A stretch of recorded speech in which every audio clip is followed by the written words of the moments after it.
welcome back to Too Smart for This. It's your host, Alexis Barber.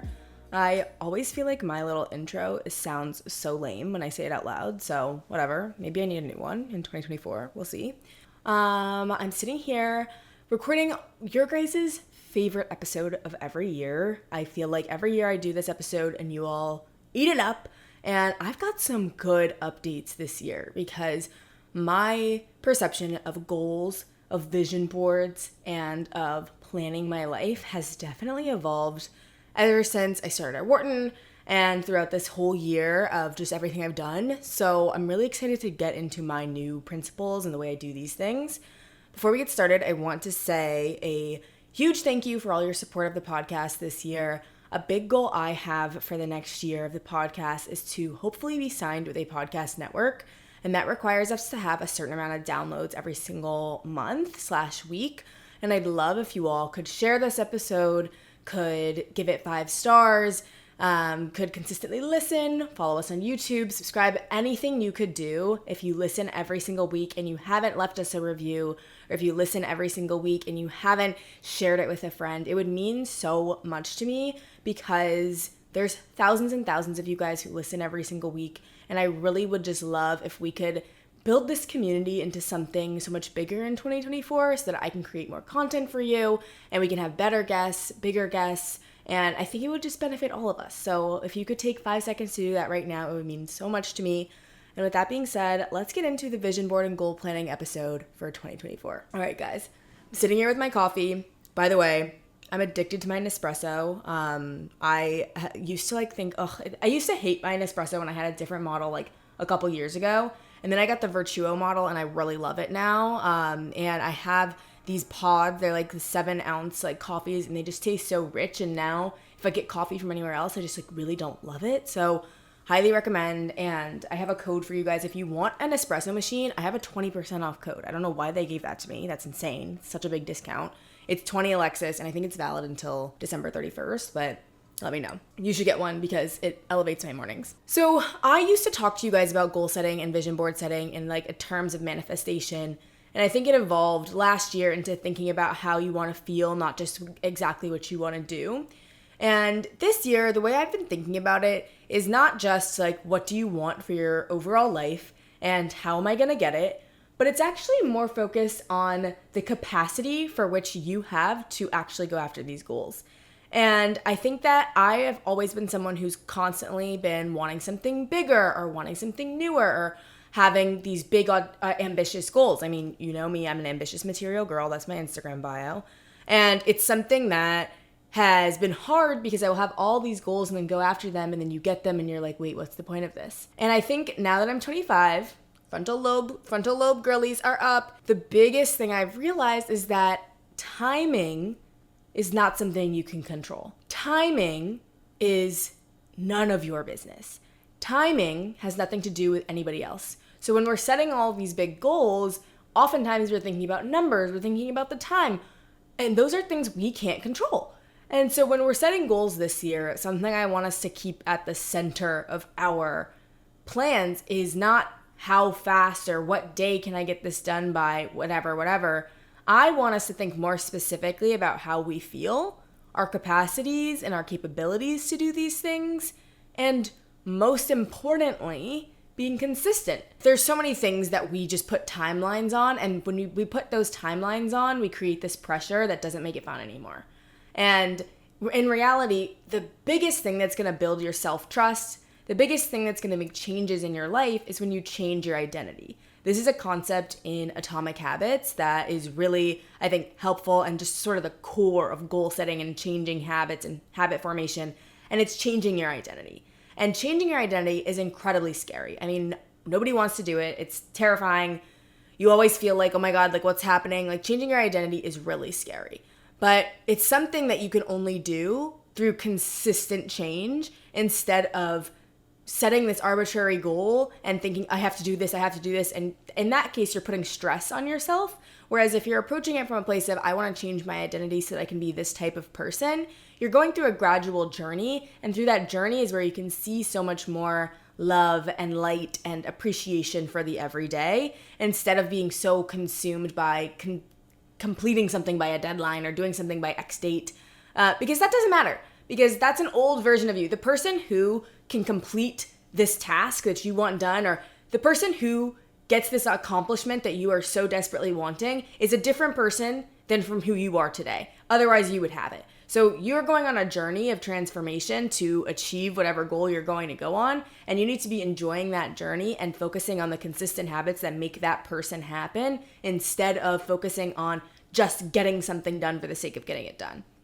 So that's sort of my mission statement, or sort of my crux of understanding of goal setting right now. And now this is the process for which I'm going to apply that to my goal setting and vision board creation for 2024. So the first is to define what this identity is that you want to create, and sort of define what sort of things you want to do, and then craft an identity around whatever those things are. So let's say that you want to run a marathon in 2024. This is just an arbitrary goal that we're going to use as an example, but it could also be something like you want to get a new job and you want to move to a new city, or you want to get a new apartment, or you want to buy a house. Whatever it is, think about those specific things that you want to do, and then craft an identity message around what that person does. So say you want to run a marathon, but today you've never run a day in your life. The affirmations or the words that you want to be using to describe yourself are going to be, I'm a runner. I am someone who takes good care of their health. I'm someone who replenishes my body after running. I'm someone who spends their Sundays going on runs. And from this, you can sort of visualize, or maybe you do it the other way around, where you visualize what your life looks like as someone who's run a marathon, what your life looks like as someone who is consistently taking care of their health so that they can run a marathon. Because going from being someone who doesn't work out at all, or doesn't really run at all, or only runs occasionally, to someone who runs a marathon is a huge lifestyle change. So you need to visualize what that lifestyle looks like. And I think this is the fun part. So what I like to do in this situation, if there's like a big goal I want to accomplish or something I want to do, I like to go on the internet and look for inspiration so I can sort of see what that life actually looks like. So I would go on TikTok and search like running vlogs, or I'd go on to YouTube and search for like my marathon journey or something like that. And this just gets you inspired in the first place. It gets you motivated, it gets you excited about your goal. But most importantly, what it actually gets you is the ability to visualize what the actual lifestyle looks like, inclusive of the pain. Because with our goals, we're always so excited about how it's going to make us feel. Eventually, like that's the reason any of us have any goals, is because we think it's going to bring us closer to happiness. And in reality, all goals, everything that we get in this world that is worth it, it's worth it because you had to suffer a little bit.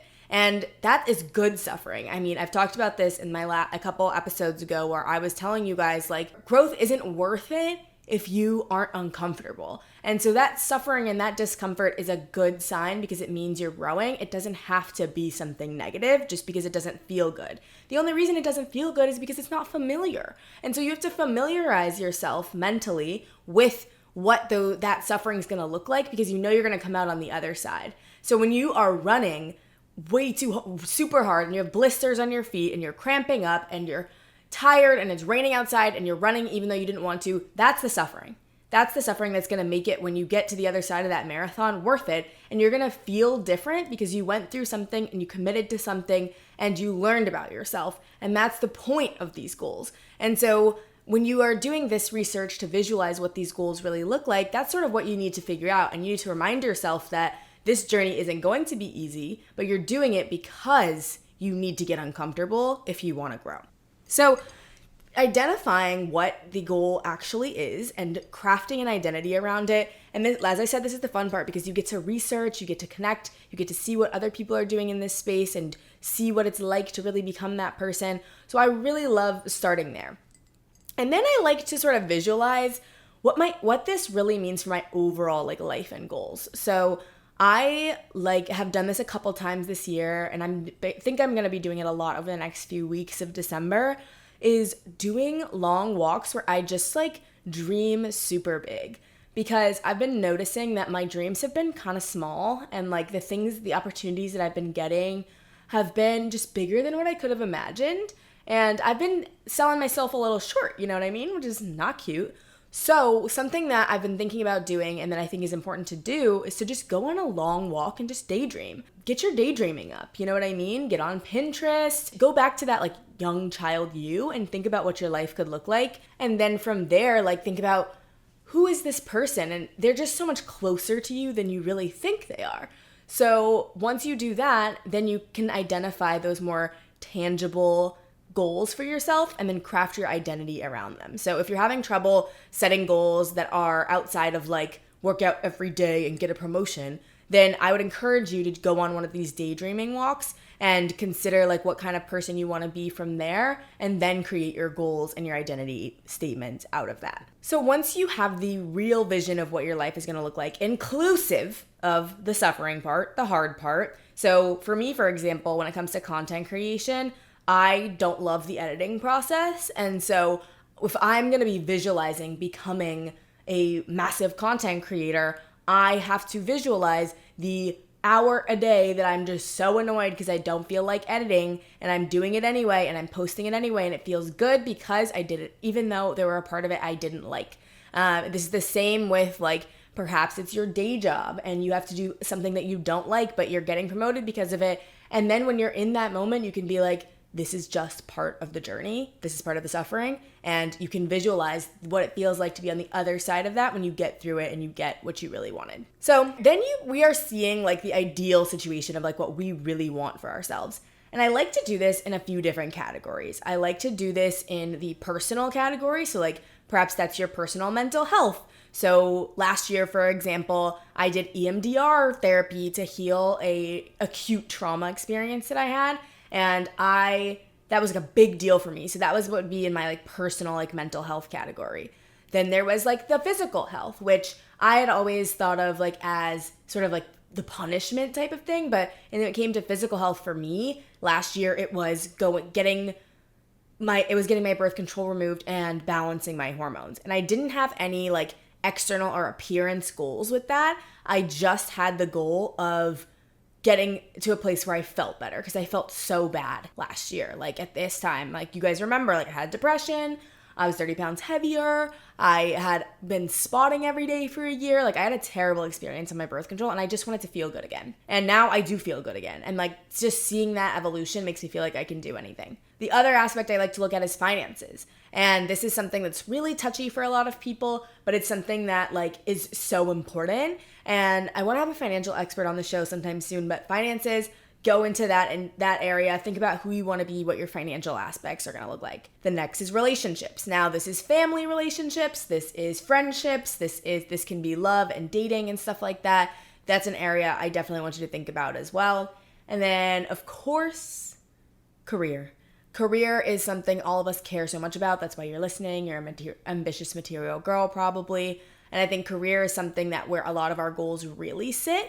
But this is somewhere where it's not always easy for us to control the outcomes of. So it's a good place to practice letting go and focusing on consistency as opposed to outcomes, because you can't always control the outcome because of the plethora of different social dynamics at play in the workplace, the economy, etc. If you want to get a promotion, but then you end up getting laid off, like you can't be mad at yourself, you know, like you just need to focus on building skills here, building connections and building a network to go towards what you want to do, as opposed to like those tangible outcomes like getting a promotion. That's my opinion about it. So once you look at all these different areas, and this should take a while, you can't do this all in one day, I would say. You want to spend a couple weeks really visualizing and thinking to yourself, like, what does the healthiest version of myself look like? What does the person with the most fulfilled relationships look like? Think a lot about this, because it's not going to come to mind immediately. And a good way to start like this, like thinking, is thinking about what you don't want in these situations. So for example, in your career, let's say you really hate doing admin tasks that you don't want to do and you love strategy. So you're thinking, where in my job, like, can I dig more into this like big picture thinking and get rid of this admin work? And how can I propose that to my manager in a way that works for the company and for her and for me? And these are things that you can't just think about one day in. You've got to like journal on them and spend a couple weeks doing this. So this is something I would start doing now. And then by the end of the year or the beginning of January, you'll have a clearer vision of what it really looks like. Then The next thing I want you to do is think about your actual capacity and capabilities. This isn't something I've included before. I mean, I have a little bit where I've been like, what realistically can you do? But it's more important than ever this year, especially for me, because I have so much on my plate with school, with 2 Collective, and with content creation, while also trying to manage my health, date for the first time, and stay friends with everybody that I love. So I've found that this semester I dropped the ball on things. There were days where I forgot to submit assignments on time. There were days where I didn't text my mom back for a week. There were times when I neglected my health so insanely that I just got sick, making myself sick from going out and not taking care of myself. I accidentally didn't pay my credit card on time. I didn't drink enough water. Like, there were days where I dropped the ball, and it's because I was operating at over capacity. And I was setting goals for myself that I did not have capacity to achieve. And that's setting yourself up for failure. That's a form of self-sabotage. And at this point, I don't consider it necessarily self-sabotage this semester, because I really did come into this semester being like, let's try it all and see what sticks at the end.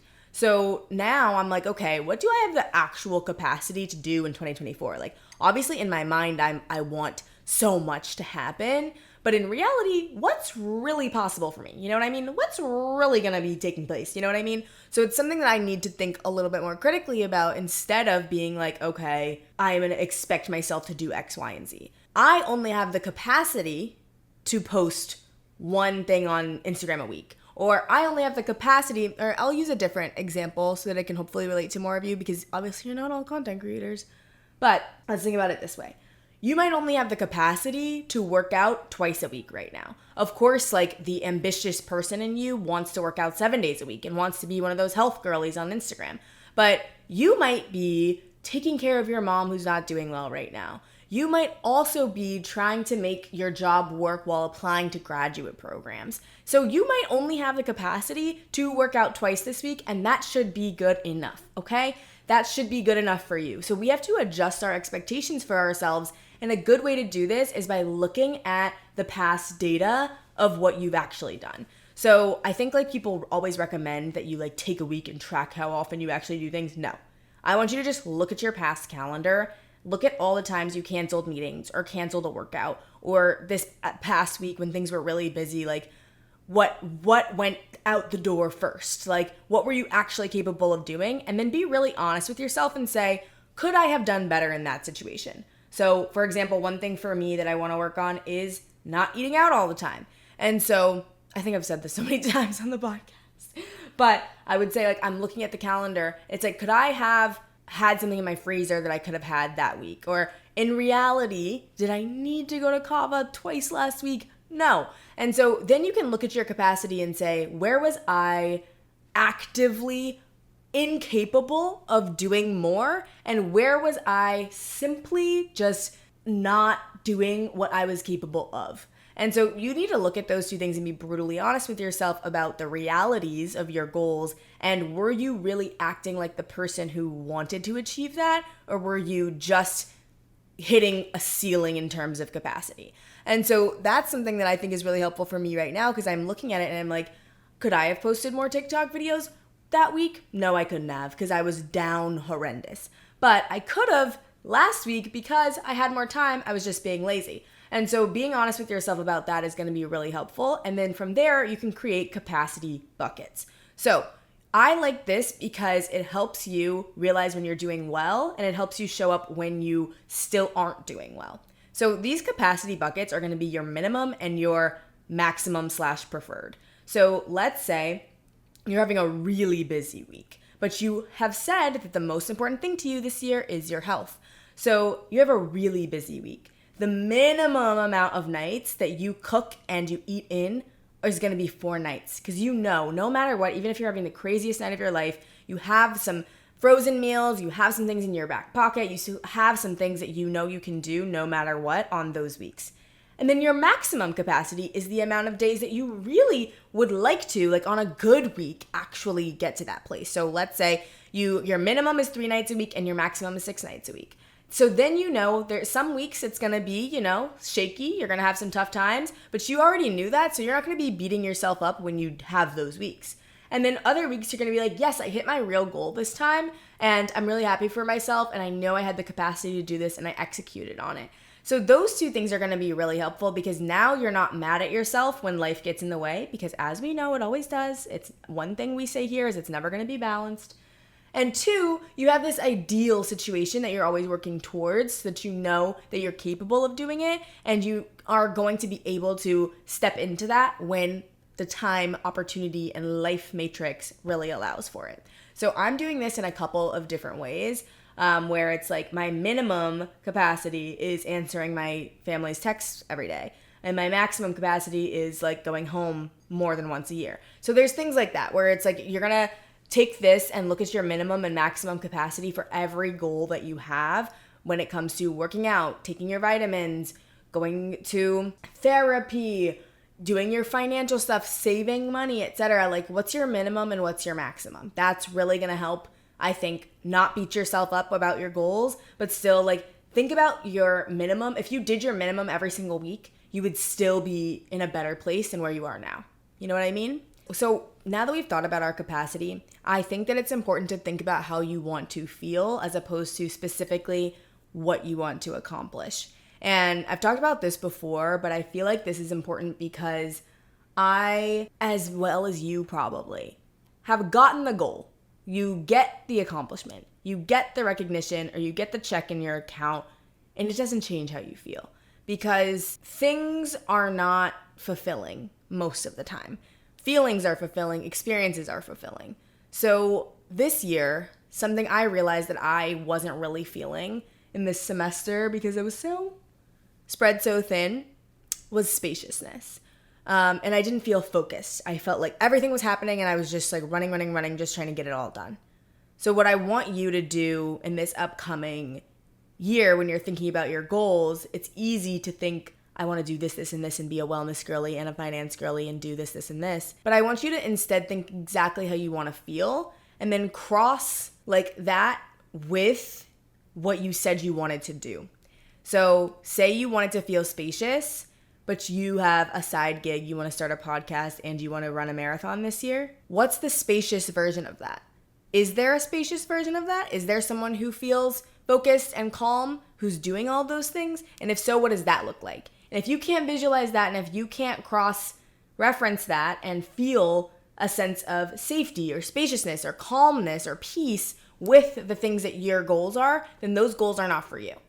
That's not going to work. So I think that that's hard to reconcile sometimes.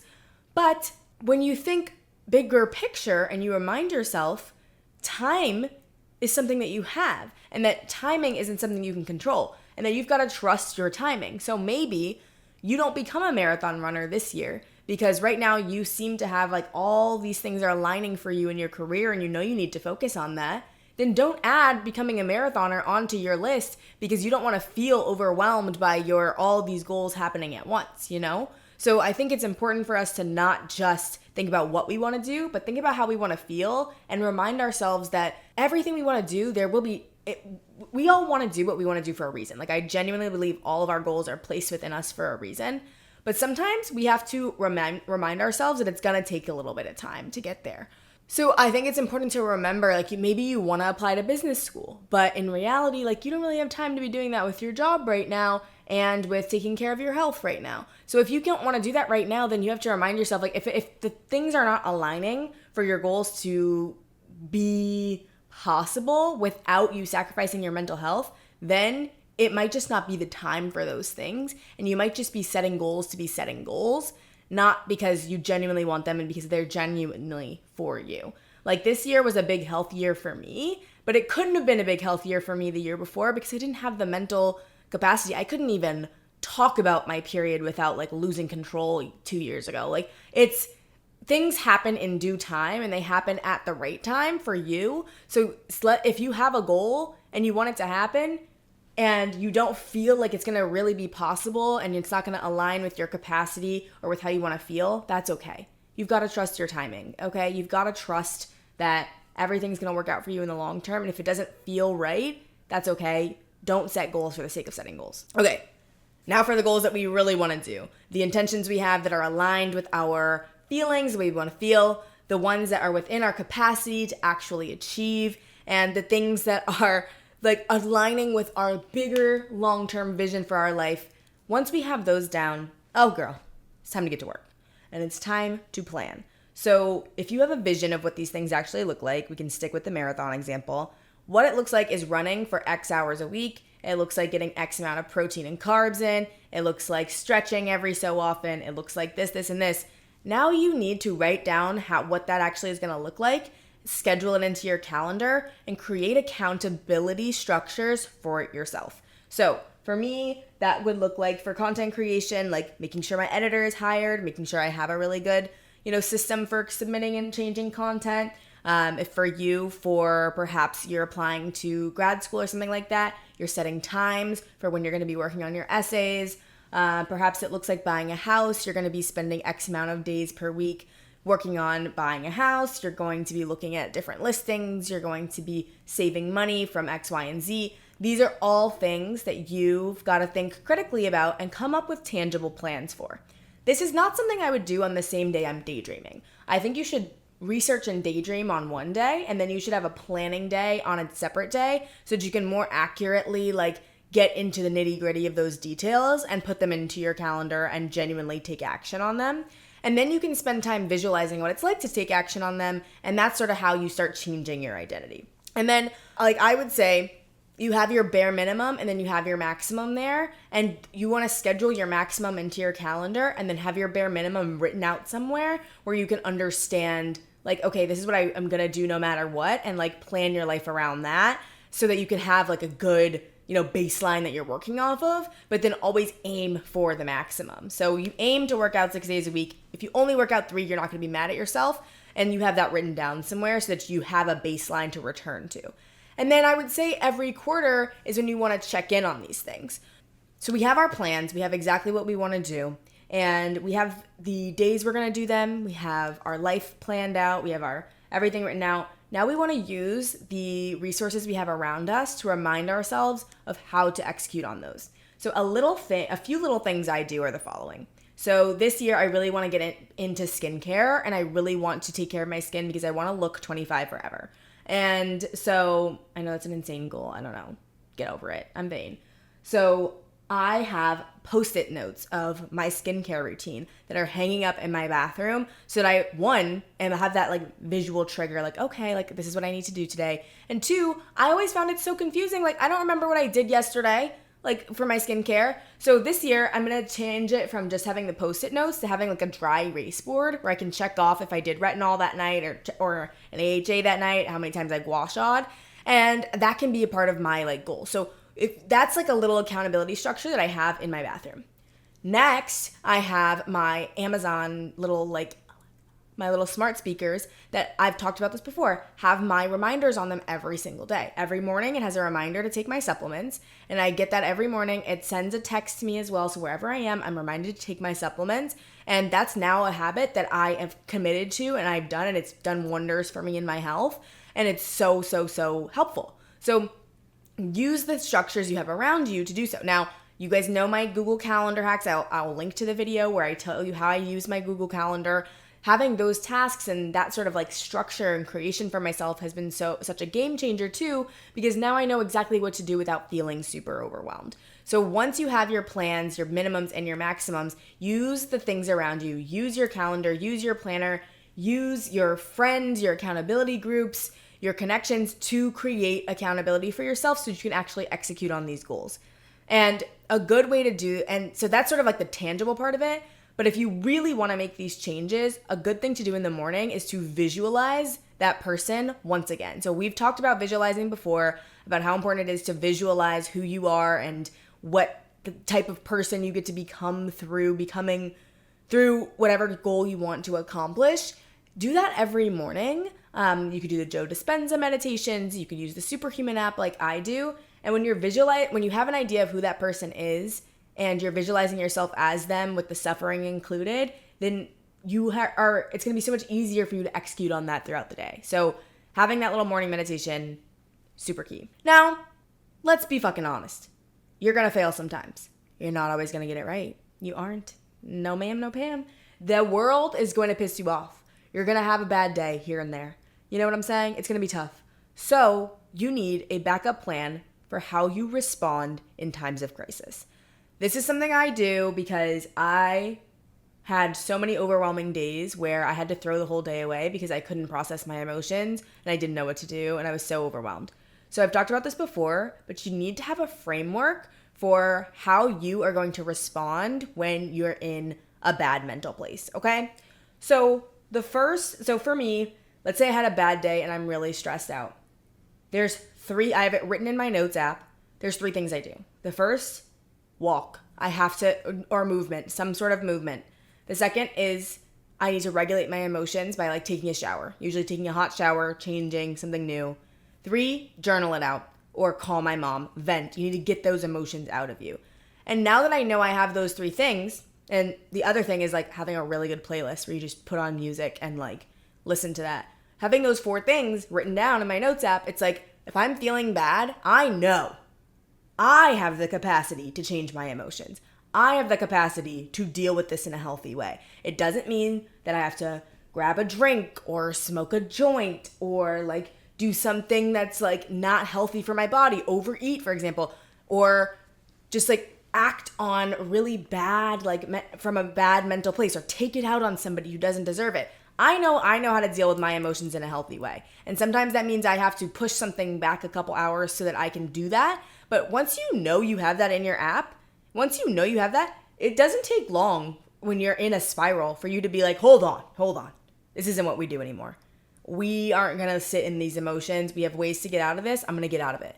So I do that for my little mental health crises, but you can also do this for dealing with falling off track. So let's say you fell off track with your meals for the week. What are you going to do in those situations? And what are backup plans that you can have in place in case you do fall into that trap where you do mess up?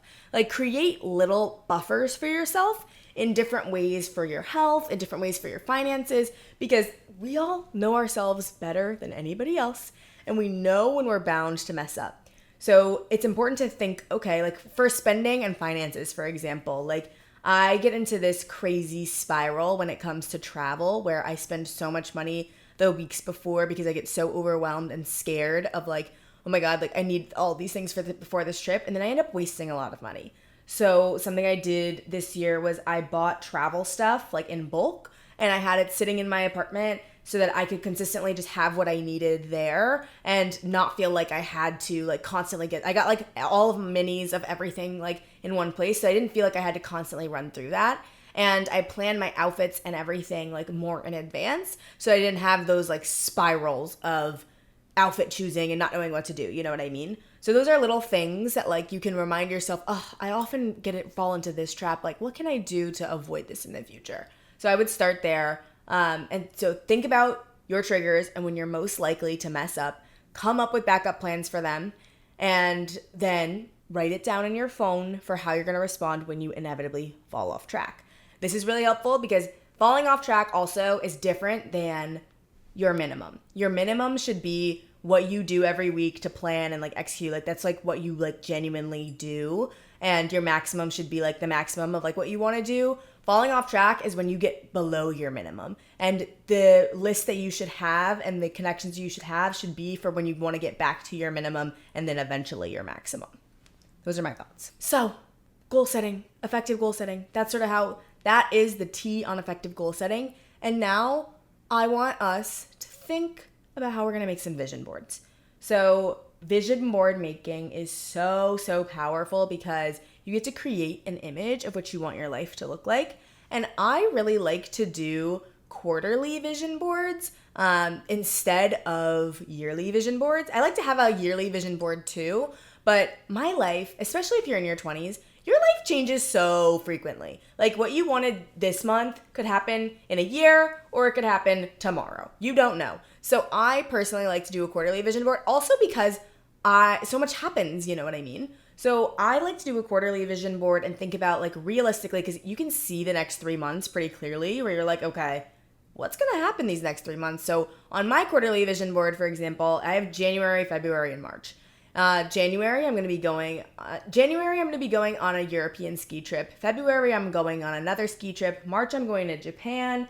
I have new classes that I'm going to be taking. We have a cool product launch for Two Collective, and we have like the podcast, and then we have like TikToking. I have certain brand partners that I would want to work with in Q1.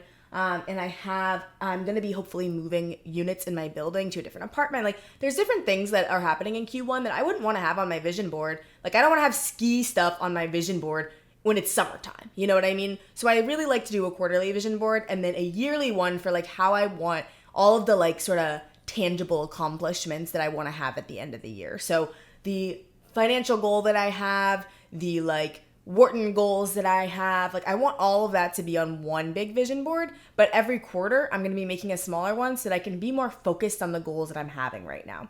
So what you want to do here is make sure that these look really, really clear and that you don't have anything on your vision board that's just filler content. So for me, this is like, let me write out every month what I want to do in all these 5 areas of my life, and then pull a picture that's dedicated to each one of those goals so that when I'm looking at this, I can more clearly visualize what my life is supposed to be looking like right now. So for example, when it's health, let's say you want to, like for me, my goal for 2024 for health is to improve my posture and my core strength, because I feel like my posture is terrible and I'm scared. And I'm always having like upper back and shoulder pain. So I want to improve my posture. So it looks like, let's put posture there. Let's put a 2-minute plank, because that'll mean my core strength has improved. Let's put a solid core, for example. I'm going to try solid, or Pilates or something. I'm going to try one of those, which is crazy. Let's put like your supplements, because you're happy you're taking your supplements. Let's put a really cute water bottle because you want to get better at taking your water in every day. And then let's also put in the things that matter most to us, like our friendships, what it's like visualizing hosting dinner parties, things like that. So like I said, in all the 5 areas of our lives, our finances, relationships, health, personal, and career, write out what you want in that quarter, write out what you want in the year, and then specifically find a photo for each one of those things, even if it's something as small as taking your supplements, and put them onto the vision board. I do this with Pinterest. I do it through, this is actually really cool.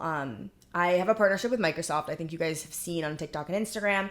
And the Surface Pro 9, using like Microsoft Bing features, you can have it create an image for you. And you can also do this on DALL-E 5, DALLE-5, I think, where it can create an image for you. So let's say like you can't find one on Pinterest, just go use that and like have it create the image. It's really cool. And then you put those together in a vision board. You make it your phone background, or you make it your computer background, your iPad background, or you print it out and you put it in your apartment, whatever it is. That's how I like to make my vision board. So we have a big yearly one that has all of our goals on it, and then we have a quarterly one so that we can more realistically visualize our everyday lives. Okay, so that's how I'm making my vision board for 2024. I hope you guys loved this episode, and I hope that it resonated with you. I really love making this one every year, and I think that I have a really clear approach for how I want to set goals and execute them now, whereas before I feel like it was more all over the place.